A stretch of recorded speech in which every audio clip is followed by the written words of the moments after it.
Hi everyone, this is Abir from Hotspot. Today we're joined by G2's Esports top laner BrokenBlade after their series against Top Esports.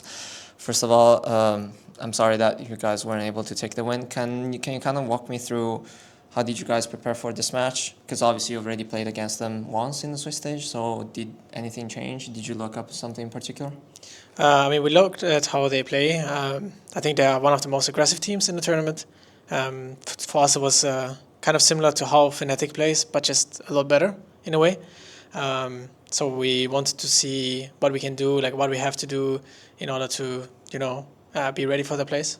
What did you think was one of the things that you guys had to specifically work on in terms of gameplay? Because Caps in the previous interview mentioned that you had some concepts to catch up on. Can you kind of walk me through what were those elements? We were just looking at a lot of the things, like about contesting the waves. I think it's very, very important. I think the Asian teams, they do that very, very well. And we were a bit behind when we entered the tournament. I think we gotten a lot better at it, to be honest, throughout the tournament. In the end, it was sadly not enough. What was kind of the key decider of the series? Was it like the team fight execution, sorry, or was it like macro related? Can you kind of elaborate on that? I think it was mostly the decisions we made around objectives. I think we were too hesitant to give it up, but then we also didn't fight when we had to fight. So I think we wasted a lot of resources watching them do the objective multiple times in the series. And that just hurt us very bad, and both in tempo, resources, gold, everything. And we just got really far behind very quick. How does that happen? Like, is it usually just you guys realize that you can really contest it and then you just like ditch the plan? Or is it like you guys trying, but it's like Top Esports is so oppressive and maintaining the control of the area that causes that? There was definitely games where it's harder and easier. Depending on the game. I think, for example, that game 3, they had really good champions to have control, and I think theoretically we played the game wrong against that 5 champions.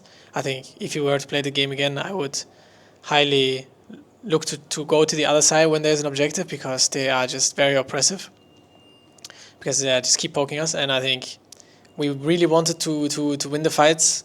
I feel like a bit too hard. And then we ended up looking at them, and then they're poking us, and then we realized, oh, it's actually not possible. So once we are there, it's already too late, and I think that was one of our biggest mistakes today. I wanted to talk about Game 3 specifically because obviously we saw the Ivern jungle. You guys already played out, but also like the Thresh support. Was that a prepared comp? Was that just in the heat of the moment you guys thought it was a good comp to build around? Because obviously it was clear that you guys wanted to engage and find like opportunities to punish their squishy carries, but at the same time, obviously like you mentioned, the poke was really strong, and like with the Hui double Hui and Ezreal combo was really impacting you. Yeah, exactly. I think we didn't answer well in that particular draft because we are lacking engage. Obviously, Renekton doesn't have that much engage as well, so we needed to find creative angles. That is why we opted into Silas, because he can find creative angles. In the end, they were just too far ahead too early, so it's hard to find a good angle, Got it. I feel like we're kind of cursed at this point with the Aatrox picks because like it's the third time that it happens that it's like it kind of wipes out everyone. I also wanted to ask you about Game 4 because obviously we've seen you guys draft a lot towards the red side because obviously you were, I would assume, presumably want to look into getting like counter angles. Why did you decide to then switch back to the blue side for Game 4? Because a lot of the champions that we banned, we wanted to look to pick them. So we wanted to, just pick Sion or Yunara, and they ended up banning both as well on the red side. I think it's one of the strongest champions in the tournament. So we opted into blue side on Game 4 because we thought that was the best plan. Okay, perfect. A couple of more questions. The first one is, I actually interviewed you back in Saudi Arabia during the Esports World Cup, and we were talking about gap between Western and Eastern regions. Do you think that this Worlds and just overall the Western team's performance proved that the gap has been shrinking once again, or do you think there's still a gap that you need to fill out? I think the whole West in particular probably didn't do that great. Obviously we only had one Western team in the top 8, I mean, we did better at least. So that is a plus for G2 side. Top 8 is something that I have never achieved personally before. So by that logic, the gap closed for G2, but we still wanted to be obviously better next year. Got it. The next one is a little bit about yourself. So obviously you've been playing professionally since 2016.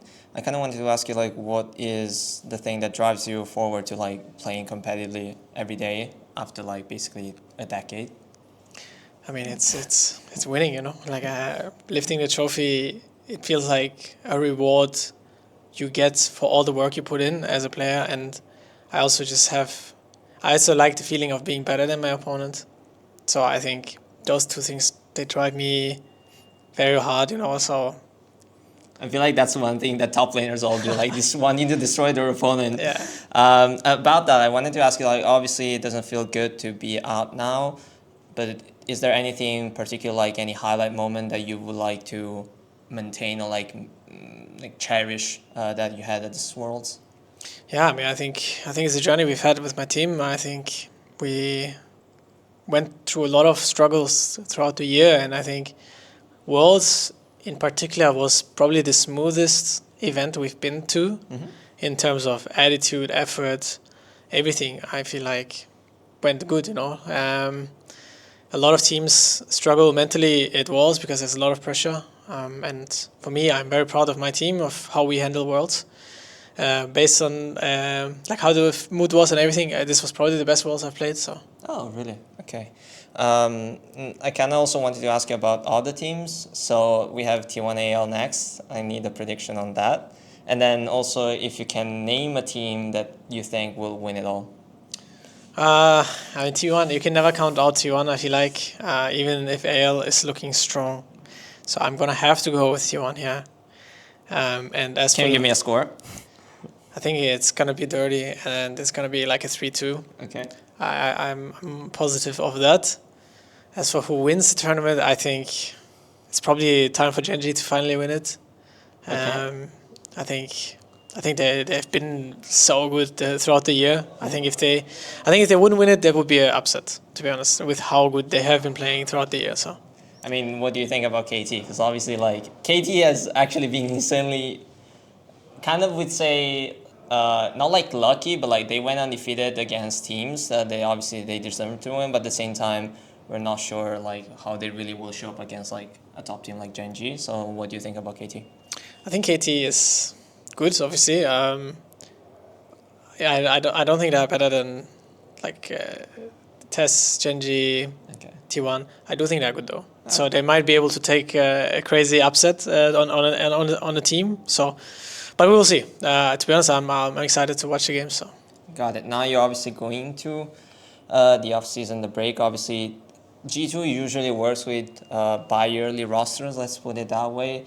What like is your thought already thinking about how you guys can make it better for the next year? Are you still like trying to process what happened in this series? Can you kind of talk a little bit about that? Obviously, I'm gonna go home and rest for now and reflect on what happened the year, what I can do better, and things like this.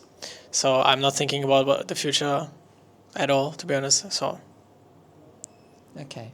We're rounding off the interview. Do you have any last messages for the fans?